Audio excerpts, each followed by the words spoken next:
Okay, good afternoon. Today, I'm very honored and privileged to be joined by General Frank McKenzie, Commander, U.S. Central Command.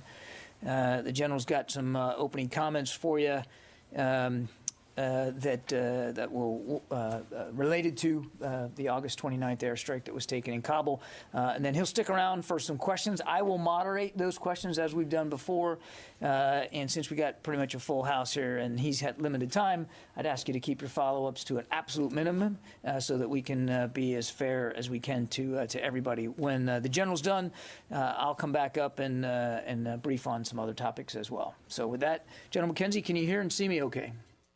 John, I can hear and see you fine. How me? Over. All good here, sir. I'll turn the floor over to you. Thanks, John.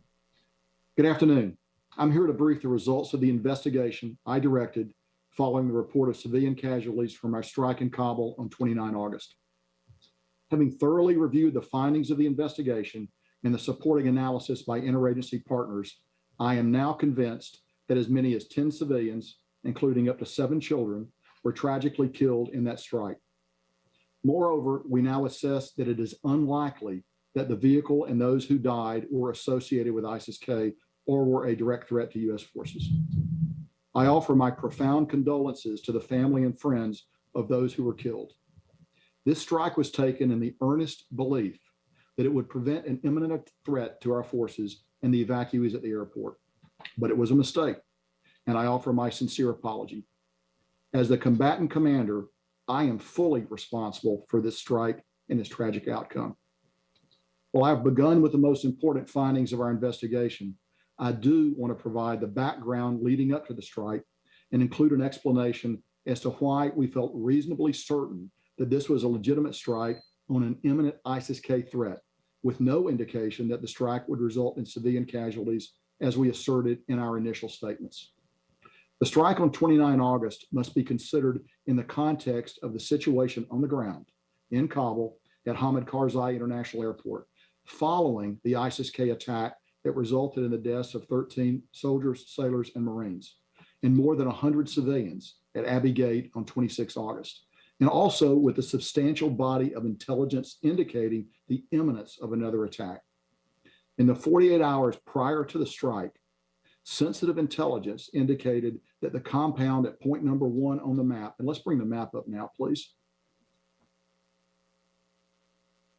And we're just going to bring this up. Hopefully you have an opportunity to see it here as we go forward.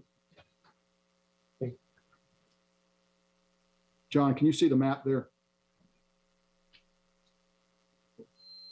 They've disabled you, sir.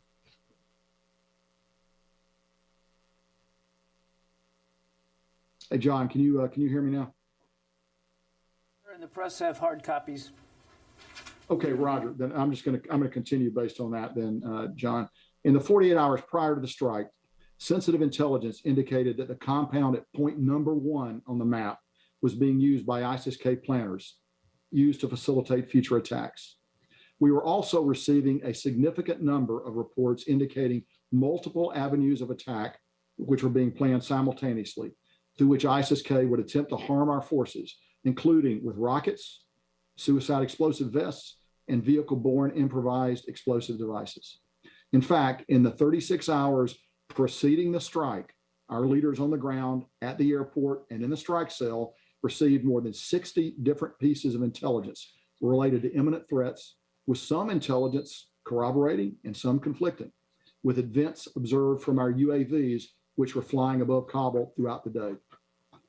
One of the most recurring aspects of the intelligence was that ISIS-K would utilize a white Toyota Corolla as a key element in the next attack. Because the compound at point number 1 was our strongest lead for this series of imminent attacks, we initiated an intense surveillance of the compound with as many as 6 MQ-9 Reapers on the morning of 29 August. At 8:52 a.m. local time on 29 August, a white Toyota Corolla arrived at point number 1, the compound we believed to be a key area of interest associated with imminent threats to the airport. 2 adult males exited the vehicle, met with an adult male in the compound, and received a bag from him. The Corolla then departed the compound heading south, and we followed the vehicle. At 9:05 a.m., the Toyota Corolla picked up a third adult male carrying a bag at point number 2 and then continued south. At 9:35, the Corolla arrived at the compound at point number 3, which we now know to include an Office of Nutrition and Education International. And all 3 adult males in the vehicle entered the building on the compound. At 11:19 a.m., 3 adult males unloaded bags and jugs from the trunk of the vehicle before departing the compound at 11:22 a.m., heading south. At approximately this time, U.S. forces were notified of a sensitive intelligence collection indicating that an ISIS-K cell leader in Kabul was dropping off supplies. At 12:11 p.m., the Corolla arrived at point number 4, and at least 2 adult male occupants exited the vehicle in front of an office building before returning to their vehicle and departing at 1:27 p.m., heading west and then south. At 2:00 p.m., the Corolla returned to the compound at point number 3. Subsequently, multiple adult males were observed loading the trunk of the vehicle with items assessed at the time to be explosives, before departing at 3:47 p.m. with 4 adult males heading north. At 4:11 p.m., the Corolla returned to point number 2 and dropped off 1 adult male carrying a bag, then continued north.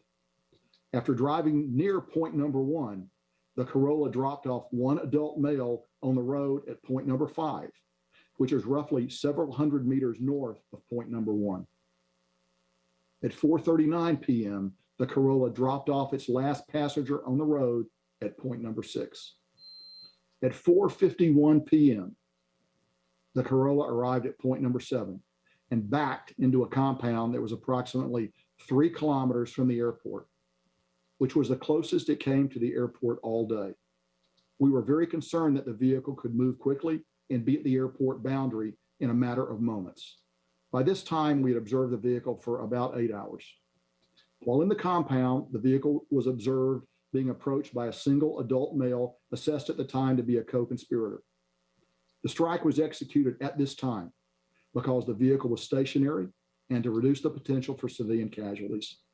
The single Hellfire missile was fused to detonate inside the vehicle to further minimize the chance for civilian casualties. It struck the vehicle at 4:53 p.m., which produced an explosive event and follow-on flames significantly larger than a Hellfire missile would have been expected to produce.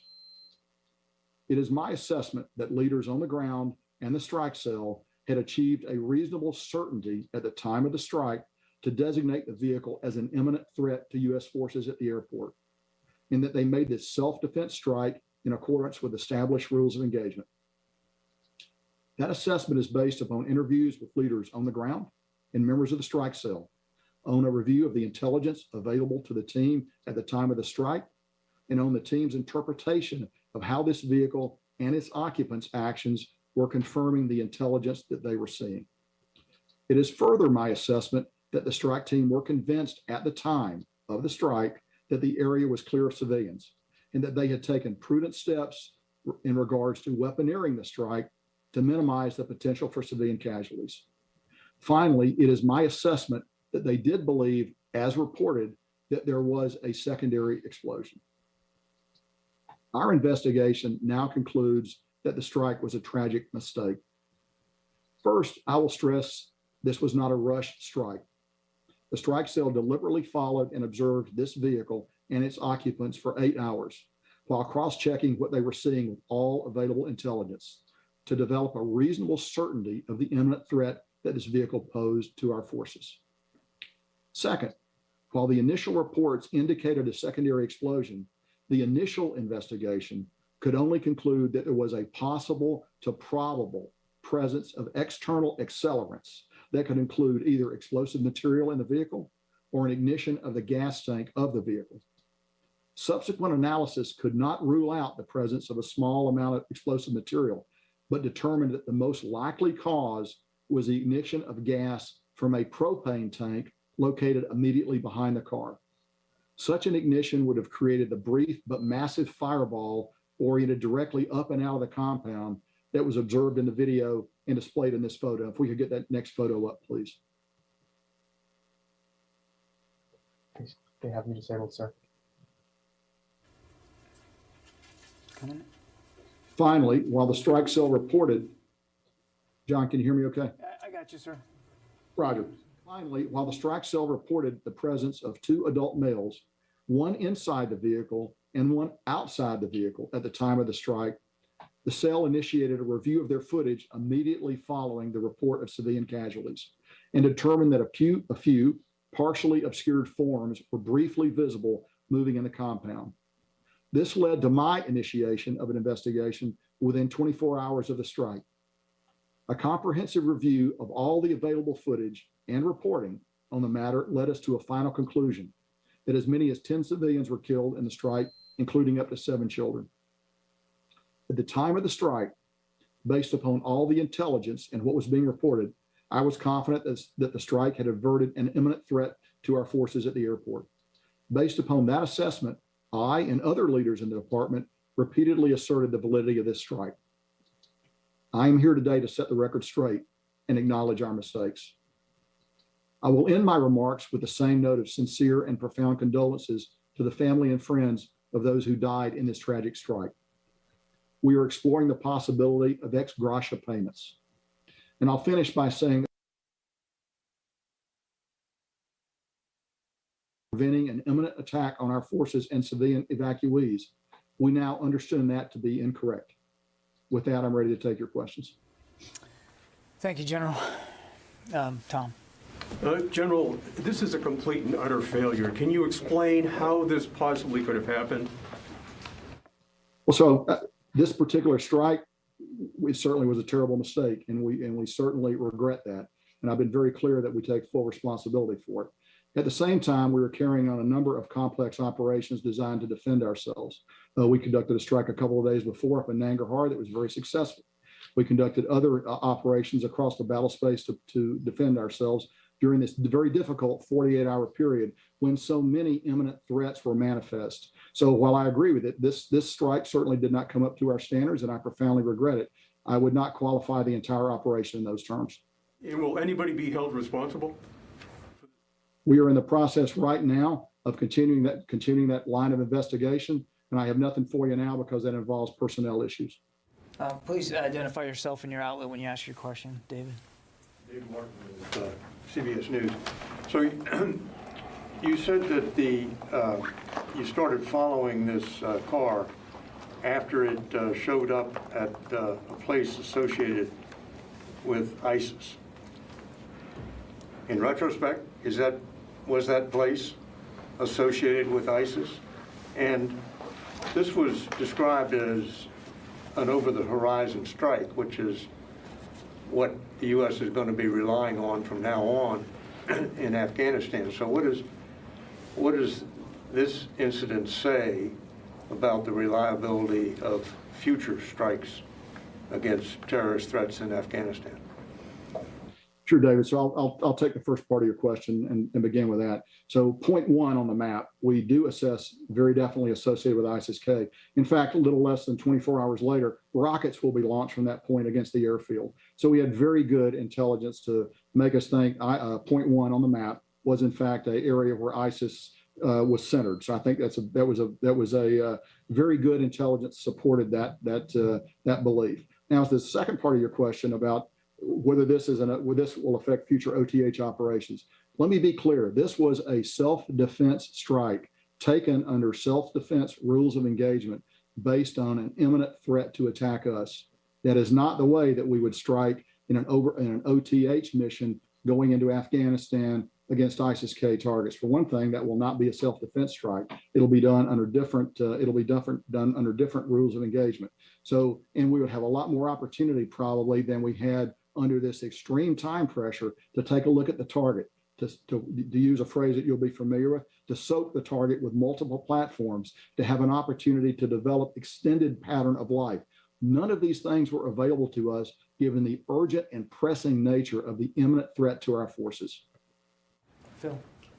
Are you considering reparations for the victims here? And what happened with this strike say to you about the over-horizon capability that we've been hearing so much about?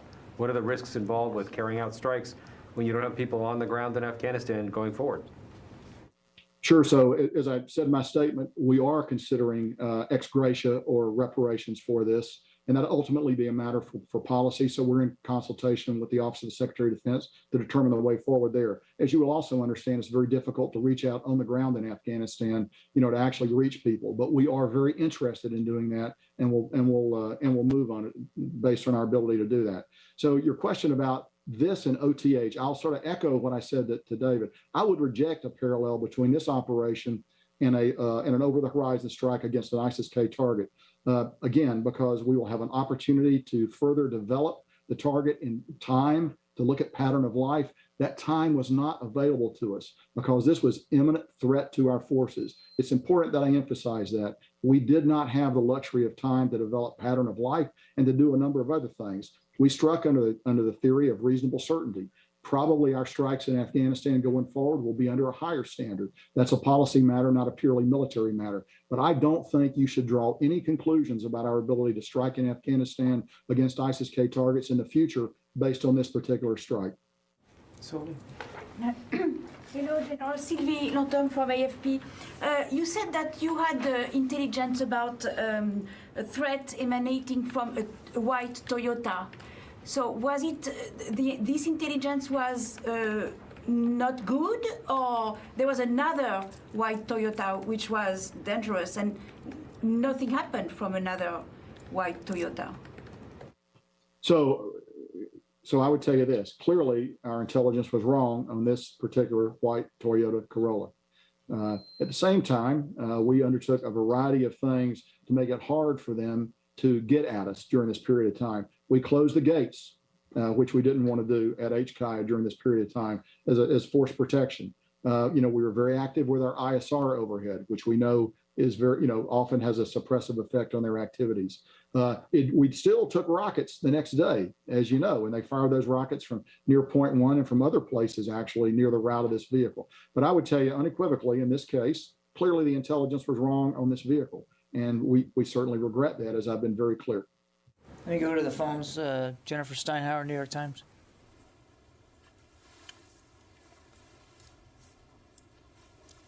Jennifer, you there? My question's on a different matter, John, for after this. All right. Okay. Louis Martinez, ABC.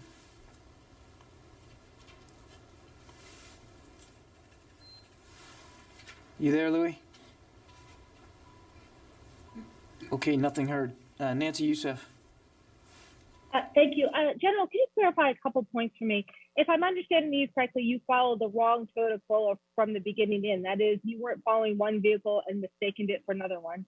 And also in your initial statement, you said that there was no initial reports of civilian casualties. It appears that there was at least some concern about civilian casualties very early on. So on what basis did you make that statement? And finally, was any of the intelligence that you were using gathered from the Taliban? Thank you. So let me begin with the last question. Nothing we did was gathered from the Taliban, and I should be very clear about that. We selected this car based on its movement at a targeted area of interest to us, a known targeted area of interest to us, and we held it throughout the day. Clearly, based on the end result, that was a mistake, and I have acknowledged that. Megan Myers from Military Times. During this time, were you tracking any other suspicious activity in Kabul that might have also been part of this threat? And do you have any intelligence from after this drone strike that suggests what happened to the imminent threat afterward?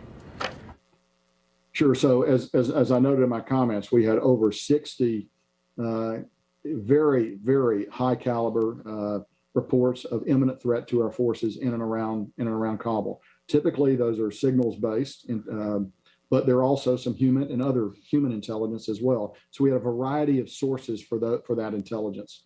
We believe that the strike we took a couple of days prior up in Nangarhar actually had an effect on quietening down because we got a key attack planner in that strike.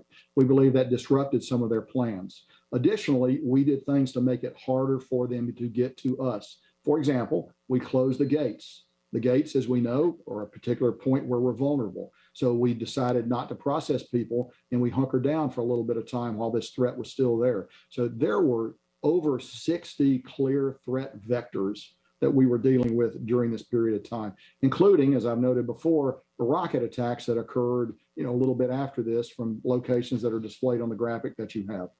Thank you.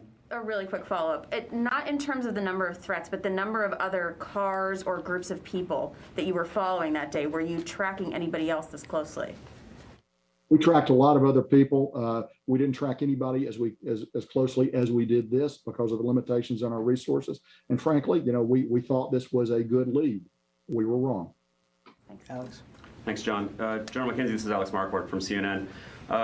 You mentioned that immediately following the attack, you saw shapes in the video that led you to believe that this necessitated an investigation, that there could have been more civilians there. On September 1st, we heard from General Milley, who called this a righteous strike. And this was several days later.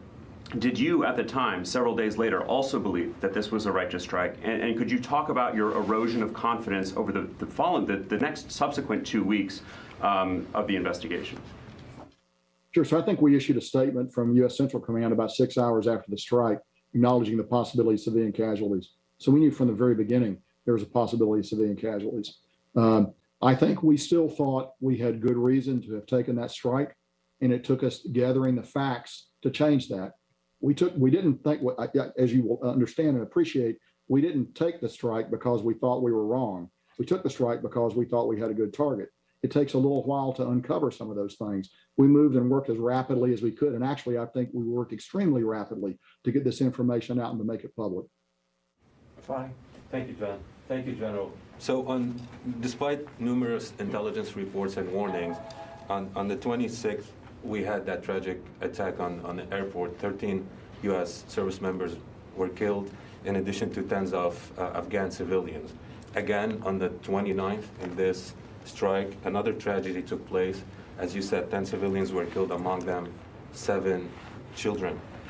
Is that a failure of intelligence or leadership in Afghanistan? And what do you intend to do about that? Thank you. Well, I will tell you, so we had 2 events. We had the attack at Abbey Gate, we had this, and we had this strike. The Abbey Gate attack, you're in combat with an enemy who is alive and has his own will. And sometimes that enemy his plans are just gonna work. You can't cover every eventuality all the time, despite our very best efforts to do that. And we took every precaution we could at Abbey Gate. In fact, when we had threats develop over the 48 hours that followed, as I've noted, we closed the gates in order to, recognizing it would reduce our ability to bring people in. But at the same time, we thought that was the best thing we could do to actually reduce our attack surface, if you will, to protect our forces. There are also a number of attacks that were thwarted. These are 2 that you know about because they're high visibility and we're talking about them. Others were thwarted and did not occur. So the silence of those attacks should mean something too. Unfortunately, it's very difficult to prove the negative. Tony. Hi, sir. Tony Capaccio with Bloomberg. Got 2 quick questions. Are you going to release the report of investigation? 2, in your fact gathering, to what extent did you rely on the New York Times' extensive video investigation and then talks with NGOs or civilian eyewitnesses at the scene? So repeat the first question again for me. You'll be releasing the final report of investigation. The final report the report is a highly classified document. There will be procedures that would have to be followed to declassify elements of that document if it were to be released. And I'll just leave that question there. As we in fact worked our investigation, we used all available sources of information to inform us as we went forward. Certainly that included some of the stuff the New York Times did. It also included our own extensive resources in this area, which we looked at. So we tried to go everywhere we could and not overlook anything as we sort of tried to build the picture. Taliban at all aid in the investigation or the fact gathering? No. Thanks. Lucas. General McKenzie, Lucas Tomlinson, Fox News. Did you have forces on the ground that helped you conduct this strike? No, we did not. As you know, no time were our forces really away from Hamid Karzai International Airfield. So there was nobody there on the ground to play that role. I think you can see from the graphic that the position of the strike was about 3 to 4 kilometers to the west of HKIA. So no, there was nobody, either us or a proxy of ours, that was involved in this. That includes Special Operations Forces? Explicitly. Can you talk about the challenges of conducting these drone strikes without any U.S. troops on the ground? Well, so we conducted a very successful drone strike 2 days earlier up in Nangarhar province. And we got the target, and I think that had a significant event on dislocating and suppressing ISIS-K's ability to attack us during this period of time. So we actually had success with that. This one we did not have success with, and we've been very clear about owning up to our responsibility in this regard. Lucas, you've had 3 questions. We've got time for just a couple more. Tara Kopp. Thank you. General McKenzie, Tara Kopp with Defense One. Since there are no more U.S. forces on the ground, how would the ex gratia payments be provided to surviving family members if they are provided? And then I know you walked us through the timeline at the beginning of this, but can you give us the overall amount of time spent actually identifying and confirming this target before the strike was taken? Sure. So as for the ex gratia payments, we're working that right now, and it will be difficult, as I noted in my remarks, I think, or in one of the first questions. It'll be difficult to do that without a presence on the ground, and that's just something we're going to have to work through. I don't have a better answer for you right now, other than we recognize the obligation, and we'll continue to work. We'll continue to work that problem. So, in a situation like this, to go to the second part of your question, as you continue to look at the target over the course of the day, you begin to build probabilities, and you begin to weigh, are we going to take a strike? Why are we going to take the strike? When the vehicle came up to the final point at point 7 on your map, which is actually, as I've noted, the closest to the airfield it had been all day, we were very concerned about a white Corolla being involved in an attack. So the cumulative force of all those, the intelligence that we gathered throughout the day, the position of the vehicle, its nearness to the airport, the imminence of the threat, and the other SIGINT that we're getting throughout the day all led us to the moment of deciding to take the strike. And one last follow-up, who actually ordered the strike? Who had the final authority to say fire? So in this case, the target engagement authority is held by the over-the-horizon commander who's forward in the theater. The over-the-horizon strike cell commander, I should say. Okay, we got time for one more, and then we're going to have to let the general go. Jeff Selden, VOA. Jeff Selden from VOA. Thanks very much for doing this. General, given how this over-the-horizon strike went, where do things stand in terms of getting at least a closer presence, a closer basing agreement for future over-the-horizon strikes? And we've been told that the Taliban have made various commitments to counterterrorism. I know you said that they didn't provide any information for this strike, but did they provide any sort of help in the closing days in terms of preventing the threat against from ISIS-K, or have they been helpful since then in cracking down on ISIS-K as they continue to plot against U.S. Western targets? So I think the best I can answer your question is to sort of take the middle part of the question.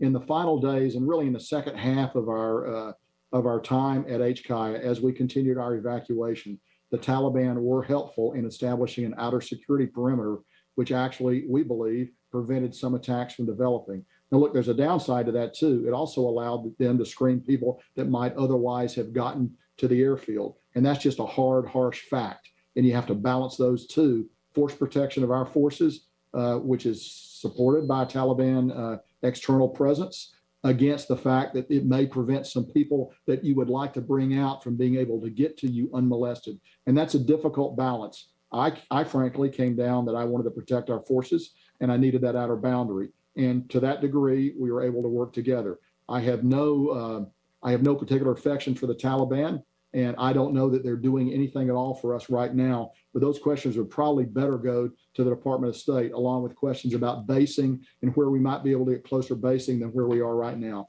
I know all of those things are actively being worked by our diplomats as we speak. Thank you, General. Appreciate your time this afternoon. I'll turn it over to you for any last closing comments you might want to make, sir. No, John, I appreciate the opportunity to come on. I appreciate the opportunity to take responsibility for this, because I do feel responsible for it. And I appreciate the questions from the media. Thanks, John. Thank you, General. Thank you very much. Okay. Hey, John, before you move on, he referred to a picture which didn't come up. Are there individual pictures of these little blocks in here? I'll have to check with Central Command, David. I'm sure if they were able to make that graphic, there must be imagery of it. But what resolution they're in and all that, we'll check. Do you know if it was sent out to the networks or anybody? I don't believe it was. It was designed for this briefing, and we wanted to make sure you had hard copies of it. But we can check with Central Command. That's fair. So the Secretary was briefed by General McKenzie this morning at 8 o'clock on the results of his investigation. And on behalf of the men and women of the Department of Defense, he offers his deepest condolences to surviving family members of those who were killed, including Mr. Ahmadi, and to the staff of Nutrition and Education International, Mr. Ahmadi's employer. And you should have in your inboxes now a statement that I'm basically paraphrasing from. As the Secretary says in this statement, we apologize, and we will endeavor to learn from this horrible mistake. And to that end, he has directed a thorough review of the investigation just completed by U.S. Central Command. And he has asked for this review to consider the degree to which the investigation considered all available context and information, the degree to which accountability measures need to be taken and at what level, and the degree to which strike authorities' procedures and processes need to be altered going forward.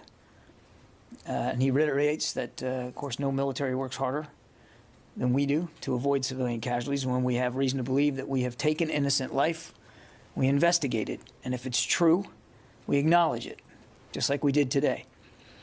But he also notes that we have to work just as hard to prevent recurrence, no matter the circumstances, no matter the intelligence stream, and certainly no matter the operational pressures under which we labor.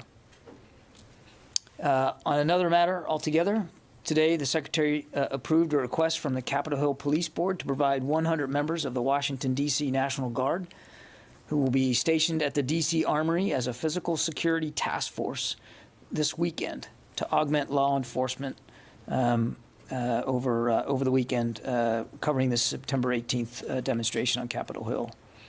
The D.C. National Guard will join a number of local law enforcement agencies in supporting the Capitol Police. Should the Capitol Police require assistance, they will first utilize local, state, and federal law enforcement capabilities before requesting the deployment of the Physical Security Task Force.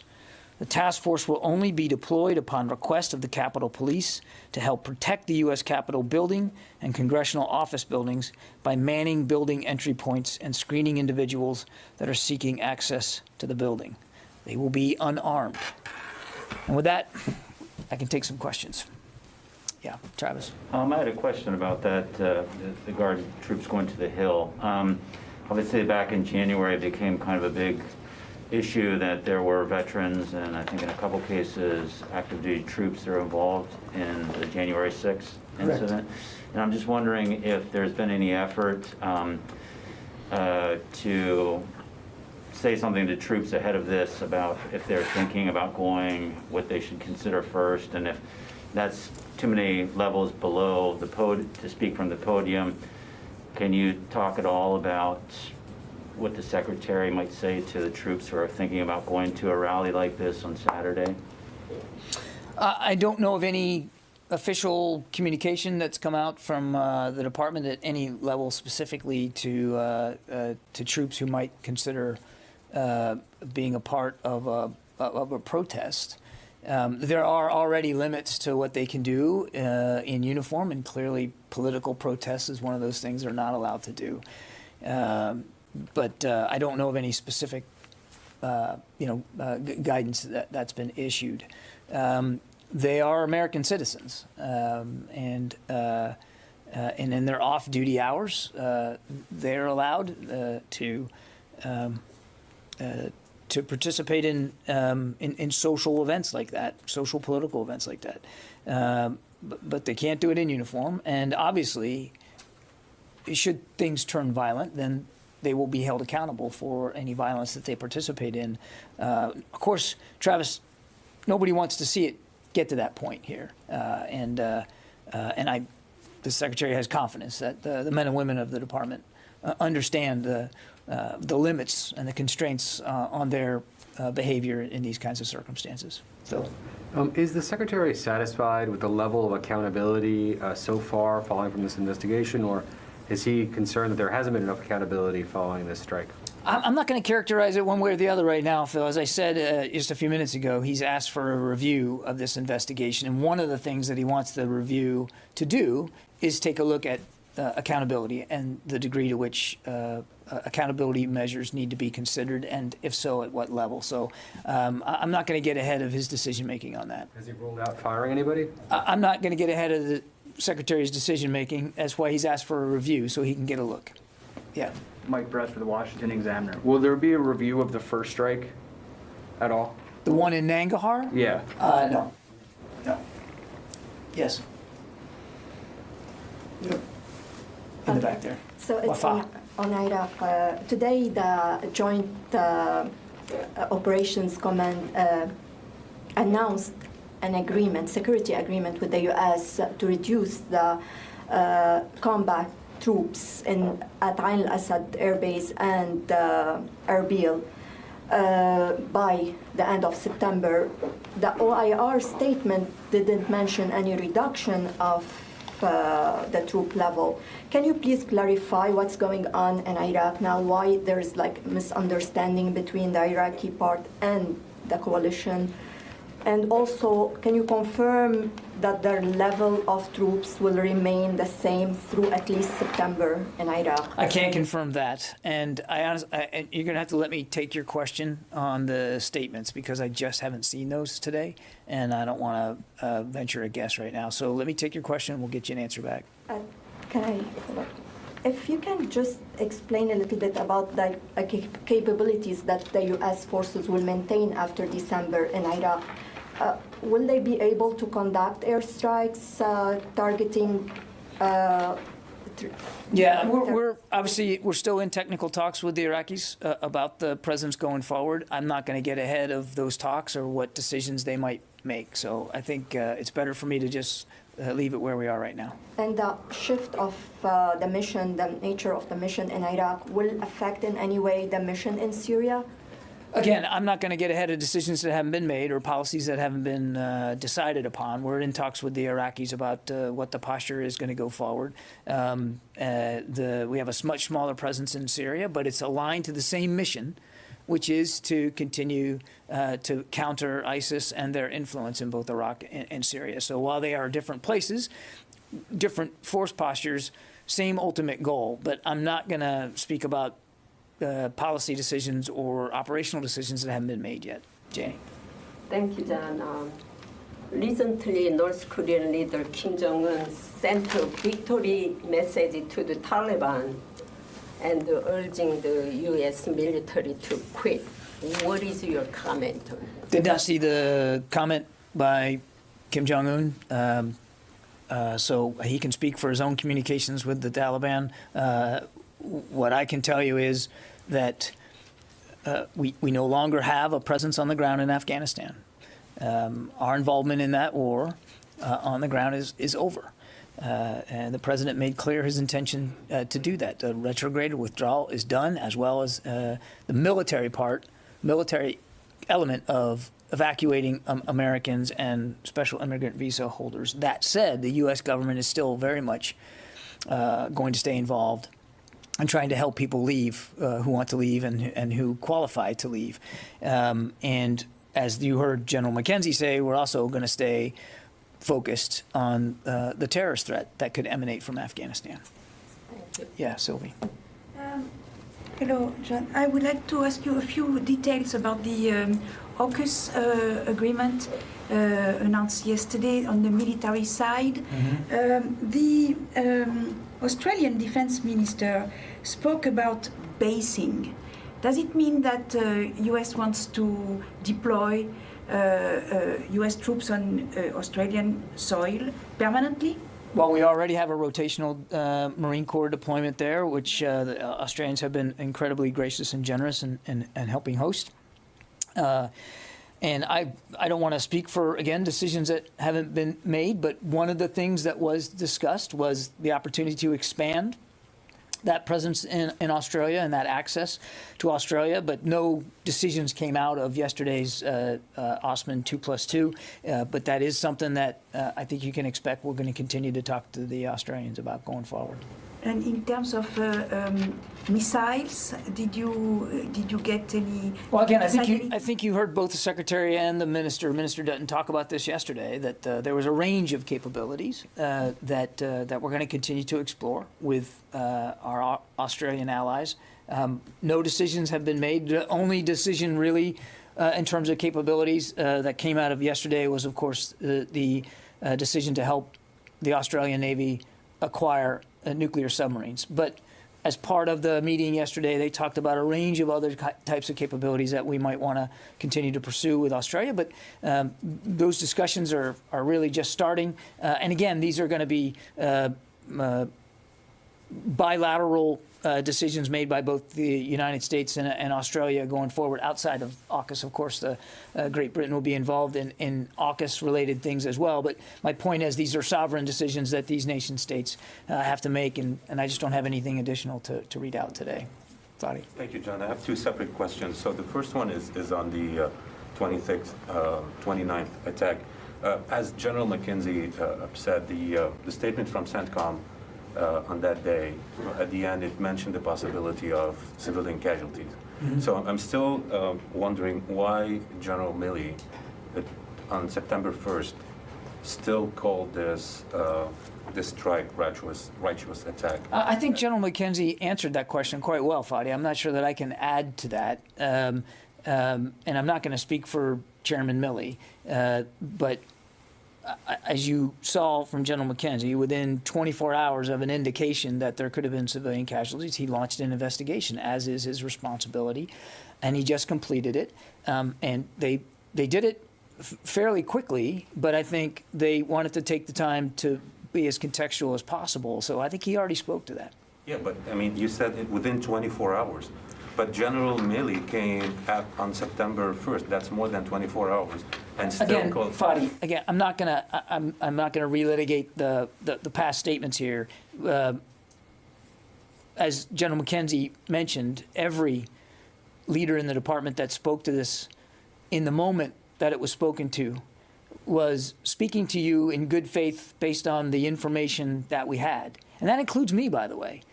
Things that I said obviously have not turned out to be correct. But it was done in as good faith and effort as possible to be as transparent as we could with what we knew at the time. Obviously, we now know more things and different things that has completely changed the character of this strike. And again, we're trying to be as open and transparent as we can when we know things. And on AUKUS, it seems France just recalled its ambassador to the U.S. And this is a fallout from the submarine issue. So in the department, and the government effort to bolster Australia's defenses and the Indo-Pacific strategy, counter China, it seems you're having growing issue with France. How concerned are you, first, about the future of defense cooperation with France? And was the French government notified ahead of time of this move? Senior administration officials have been in touch with their French counterparts to discuss this arrangement, including before the announcement.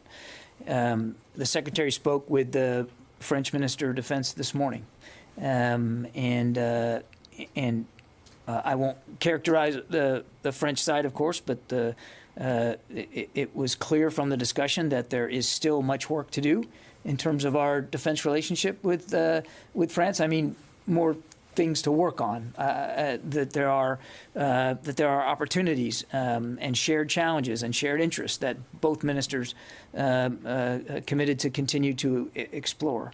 And there's, as the president said, there's no regional divide that separates the interests of our Atlantic and our Pacific partners. Ensuring a free and open Indo-Pacific is a shared interest between the United States and Europe, and we will continue our close cooperation with NATO and the EU and other partners on that kind of an endeavor. Okay, Tony. On Australia, I had a follow-up there. Going forward now, what role will the Pentagon and the Navy play with Australia in terms of smoothing the way for the introduction of nuclear submarines? They were going to buy diesel subs, now they're going to buy nukes. over the next 10 months or so, what's going to happen? What's the role of the Defense Department and Navy? Yeah, Tony, obviously we're going to be putting together the framework of what this is going to look like, this process going forward. But I think you can obviously expect that the United States Navy and Navy nuclear reactors will be very much involved in helping with the acquisition of this capability.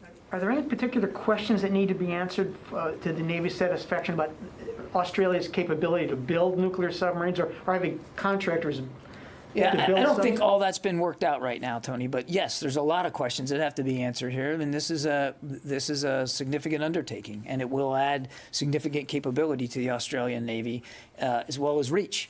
And there's going to be a lot of questions and technical details that have to be worked out. But to your first question, of course, the United States Navy and Navy nuclear reactors will be very much involved I need to ask from you the very a beginning. Okay, I'd like to ask you a Milley question, and General Milley question on the controversy with the book.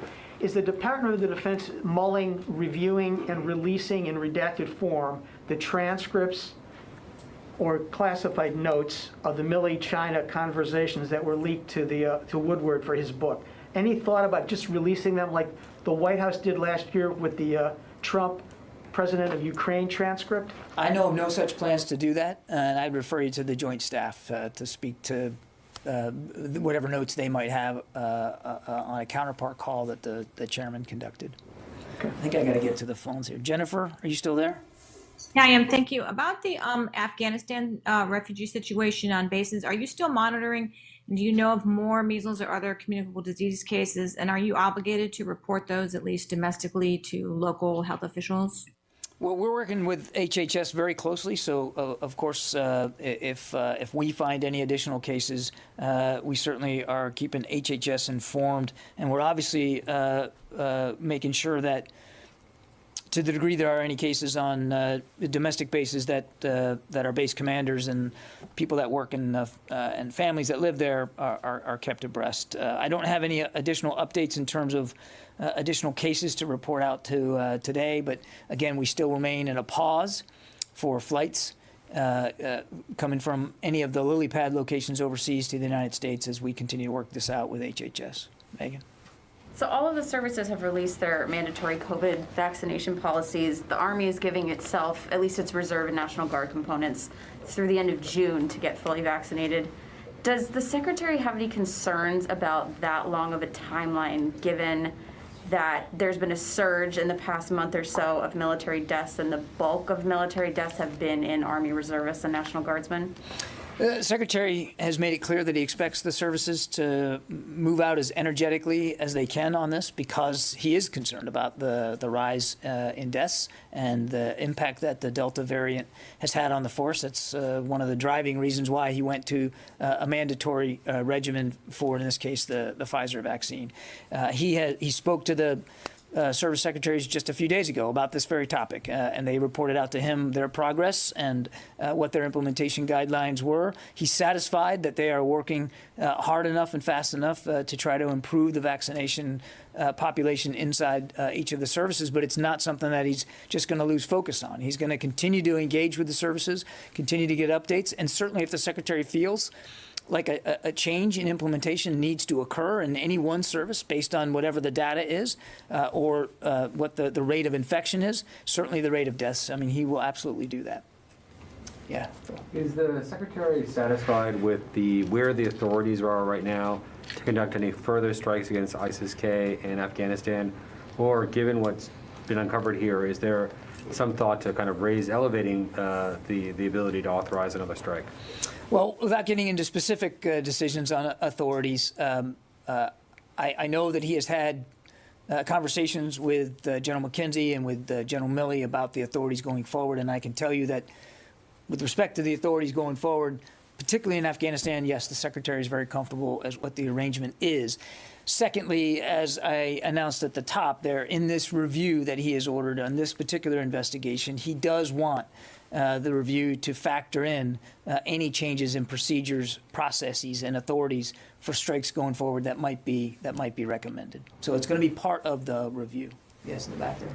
On AUKUS, the submarines, the long-range missiles, the rotations of air, sea, and naval forces. What is it about the deployment and the rotation of these forces that's going to help the the U.S. achieve its strategic goals in the Indo-Pacific?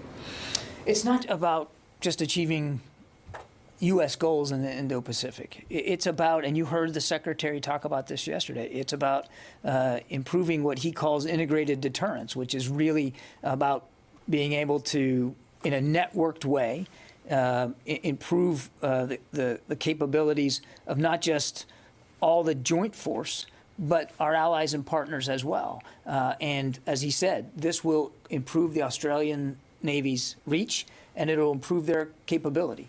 And in a highly contested security environment, as we have seen in the Indo-Pacific, the Secretary believes, the United States believes, that this is a worthwhile endeavor. Yeah, Joe? More on the National Guard. Was the initial request that came in from the Capitol Police to include armed National Guardsmen, and was that something that was considered by the Secretary? I've seen the press reporting on this, Matt. I'm not going to get into the sausage-making process. What I can tell you is that we did approve an official request for a physical security task force, and they will be at the Armory, and they will be unarmed. Strictly unarmed. Strictly unarmed, yeah. Okay, thanks, everybody. Appreciate it.